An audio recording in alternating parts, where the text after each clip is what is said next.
ನಿಮ್ಮ ಬೀಟಲ್ಲಿ ಮನೆ ಮನೆ ಕಾರ್ಯಕ್ರಮಕ್ಕೆ ಹೋದಾಗ ಅಲ್ಲಿನೂ ಮಾಹಿತಿ ಸಂಗ್ರಹಿಸಿ ಬಂದು ಅವರು ಬುಕ್ಕದಲ್ಲಿ ಎಂಟ್ರಿ ಮಾಡಬೇಕಾಗ್ತದೆ.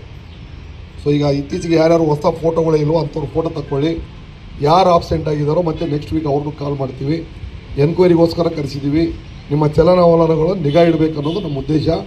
ನಿಮ್ಮಿಂದ ಸಮಾಜಕ್ಕೆ ತೊಂದರೆ ಆಗಬಾರ್ದು, ಜನ ನೆಮ್ಮದಿಯಾಗಿರಬೇಕು ಅಂತಂದರೆ ನಿಮ್ಮಿಂದ ನಾವು ಕಂಪಲ್ಸರಿ ವಾಚ್ ಇಡಲೇಬೇಕಾದ ಅನಿವಾರ್ಯತೆ ಇದೆ. ಒಳ್ಳೆಯ ನಡತೆಯಿಂದ ಯಾರು ಇರ್ತೀರೋ ಅವರಿಗೆ ನಾವು ಸಹಾಯ ಮಾಡ್ತೀವಿ ಮತ್ತು ಅವ್ರಿಗೆ ಸಮಾಜದಲ್ಲಿ ಒಳ್ಳೆಯ ತನದಿಂದ ಬದುಕಲಿಕ್ಕೆ ಅವಕಾಶ ಮಾಡಿಕೊಡ್ತೀವಿ. ಮತ್ತು ನೀವು ದುರ್ವರ್ತನೆ ಮಾಡಿದ್ರಿ, ದುಂಡಾವರ್ತನೆ ಮಾಡಿದ್ರಿ ಮತ್ತು ನಿಮಗೆ ಬಿಡಲ್ಲ ನಾವು. ಸೊ ಇಷ್ಟೇ ಹೇಳ್ತಾನೆ.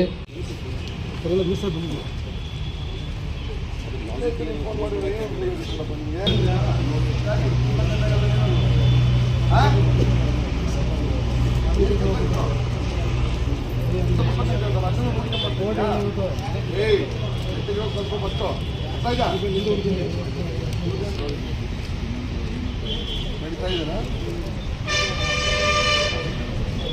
ಏನು ಕೆಲಸ ಮಾಡ್ತಿದ್ಯಾ?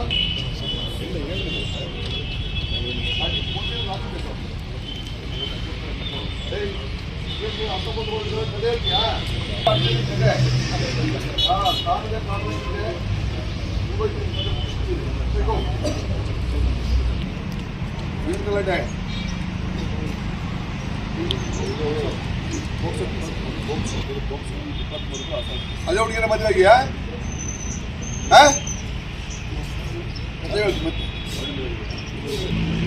ಅದ್ಯಾಕೆ ಅದೆಲ್ಲ ನಾಳೆ ಕ್ಲಿಯರ್ ಮಾಡ್ಕೊಂಡು